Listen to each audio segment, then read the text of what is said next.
કાતિલ ઠંડી વચ્ચે નવેમ્બરના અંતમાં માવઠું આવે તેવી અંબાલાલ પટેલની આગાહી. ગુજરાતમાં હાલ કાતિલ ઠંડીનું મોજું ફરી વળ્યું છે. મોટાભાગના શહેરમાં ઠંડીએ કહેર મચાવ્યો છે. ત્યારે શિયાળાના સુસવાટા વચ્ચે ખેડૂતો માટે ઘાતક ખબર આવી છે. નવેમ્બરના અંતમાં માવઠાનું સંકટ ઘેરાયું છે. હવામાન નિષ્ણાંત અંબાલાલ પટેલે આગાહી કરી છે કે બંગાળ ઉપસાગરમાં વધુ એક સિસ્ટમ મજબૂત બની છે, જેથી 2 થી 9 ડિસેમ્બરમાં માવઠું આવી શકે. સુરત, નવસારી, ભરૂચ, અમરેલીમાં કમોસમી વરસાદ પડશે. તોફાની સિસ્ટમના કારણે ગુજરાતમાં વાવાઝોડું પણ આવી શકે છે. 25 નવેમ્બરથી 28 નવેમ્બર વચ્ચે બંગાળના ઉપસાગરમાં ચક્રવાત બનશે, જેના કારણે ગુજરાતમાં આવતીકાલથી વરસાદી વાદળ આવશે. ઠંડીમાં આંશિક ઘટાડો થશે. ડિસેમ્બરના પ્રથમ સપ્તાહમાં હવામાનમાં પલટો આવશે અને વાદળો આવવાની શક્યતા રહેશે. સવાર અથવા તો બપોરના બાદમાં વાદળો જોડાશે.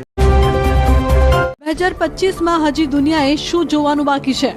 અમેરિકા સહિત અનેક દેશમાં પૂર અને વાવાઝોડા બાદ હવે થાઈલેન્ડમાં પણ ભારે વરસાદના કારણે ભયંકર પૂર આવ્યું છે, જેના કારણે રસ્તાઓ, ઘરો અને બજારોમાં પાણી ભરાઈ ગયા છે.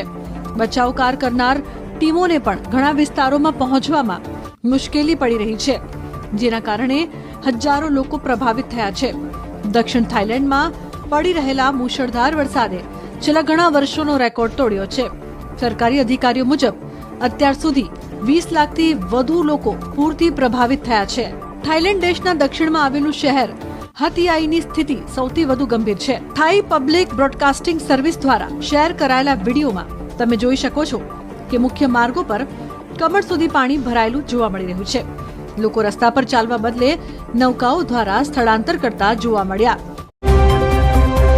સુરતમાં દિવસભર ધુમ્મસ્યું વાતાવરણ સર્જાતા લોકોમાં પણ કુતૂહલ સર્જાયું. મહત્વનું છે કે ઇથોપિયામાં ફાટેલા જ્વાળામુખીની અસર ગુજરાત સુધી થવાની વાત સામે આવતા જ લોકોમાં એક ડર ફેલાયો છે. જો કે આ ધુમ્મસભર્યું વાતાવરણ ઔદ્યોગિક એકમોમાંથી નીકળતા ધુમાડાથી સર્જાયું હોવાનું સામે આવ્યું છે. નોંધનીય બાબત છે કે સુરત શહેરમાં પણ AQI લેવલ 250 ને પાર પહોંચી ગયું છે, જેની અસર વાતાવરણમાં દેખાઈ રહી છે અને હવા જોખમી બની રહી છે. જામનગરમાં ડુંગળીનો ભાવ ન મળતા ખેડૂત હતાશ થયા છે. લીંબુડા ગામે ખેડૂતે ડુંગળીનો પાક ખેડી નાખ્યો. ડુંગળીનો પ્રતિમણ 50 રૂપિયાનો ભાવ મળી રહ્યો છે. ખર્ચ પર ન નીકળતા ખેડૂતે ખેતરમાં ટ્રેક્ટર ફેરવ્યું હતું.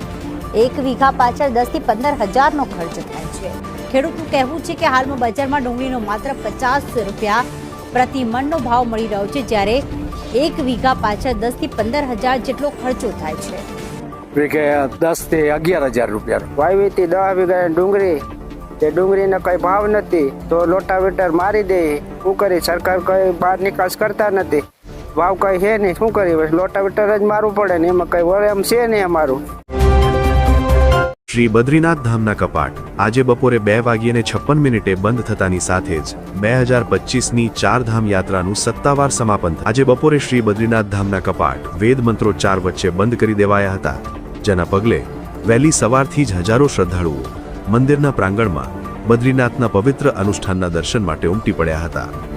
મહત્વનું છે કે આ પહેલા 4 ધામોમાંથી બાકીના 3 ધામના કપાટ પહેલાથી જ બંધ થઈ ચૂક્યા છે. હિમાલયમાં ભારે હિમવર્ષા અને કડકડતી ઠંડીના કારણે દર વર્ષે નવેમ્બરમાં 4 ધામના કપાટ બંધ કરવામાં આવે છે.